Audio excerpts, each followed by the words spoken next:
തൃശൂർ നടത്തറയിൽ ഓടിക്കൊണ്ടിരുന്ന കണ്ടെയ്നർ ലോറിയുടെ ഊരിപ്പോയ ടയറിടിച്ച് യുവാവിന് ദാരുണാന്ത്യം. കുന്നംകുളം സ്വദേശി ഹെബിനാണ് മരിച്ചത്. പാതയോരത്തെ ഫാസ്ടാഗ് റീചാർജിംഗ് കൗണ്ടറിൽ ഇരുന്നിരുന്ന ഹെബിന്റെ ദേഹത്തേക്ക് ടയർ വന്നിടിക്കുകയായിരുന്നു. അശ്വിൻ പാലാഴിയുണ്ട് തൃശൂരിൽ നിന്ന് വിവരങ്ങളുമായി. അശ്വിൻ, അപ്രതീക്ഷിതമായ ഒരു അപകടമാണ്. ആശുപത്രിയിൽ ഒന്നും എത്തിക്കാൻ കഴിയുന്നതിന് മുമ്പ് മരണം സംഭവിച്ചോ?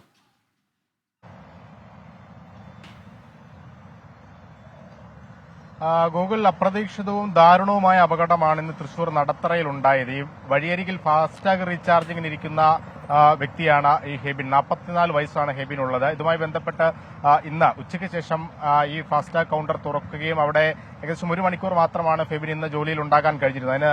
അതിനോടകം തന്നെ ഒരു നാഷണൽ പെർമിറ്റ് ലോറിയുടെ പിൻവശത്തെ 2 ടയറുകളാണ് ഉരുത്തെറിച്ചത്. ഈ 2 ടയറുകളും ഫെബിൻ ഇരിക്കുന്ന കൗണ്ടറിന് നേരെയാണ് വന്നത്. ഫെബിന്റെ ദേഹത്തേക്കാണ് 2 ടയറുകളും പതിച്ചത്. സംഭവ സ്ഥലത്ത് തന്നെ മരണം സംഭവിച്ചിരുന്നു എന്നുള്ളതാണ് ഇപ്പോൾ മനസ്സിലാക്കുന്നത്. ആശുപത്രിയിലേക്ക് എത്തിക്കുന്നതിന് മുമ്പ് തന്നെ ഏകദേശം ആ മരണം ഉറപ്പിച്ചിരുന്നു എന്ന് പറയുന്നു. എന്തായാലും ഈ 2 ടയറുകൾ ദേഹത്ത് പൂർണ്ണമായും വലിയ ആഘാതത്തിൽ തന്നെയാണ് ഇടിച്ചത്.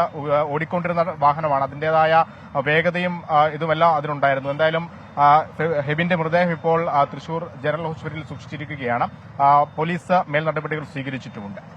ശരി അശ്വിൻ, ഏതായാലും ദാരുണമായ സംഭവം, അപ്രതീക്ഷിതമായ ഒരു അപകടമാണ്. ഓടിക്കൊണ്ടിരുന്ന ലോറിയുടെ ടയറുകളാണ് ഊരിത്തെറിച്ച് വഴിയരികിൽ ഫാസ്ടാഗ് റീചാർജിംഗ് നടത്തിയിരുന്ന ഹെബിൻ എന്ന യുവാവിന്റെ ജീവനെടുത്തത്.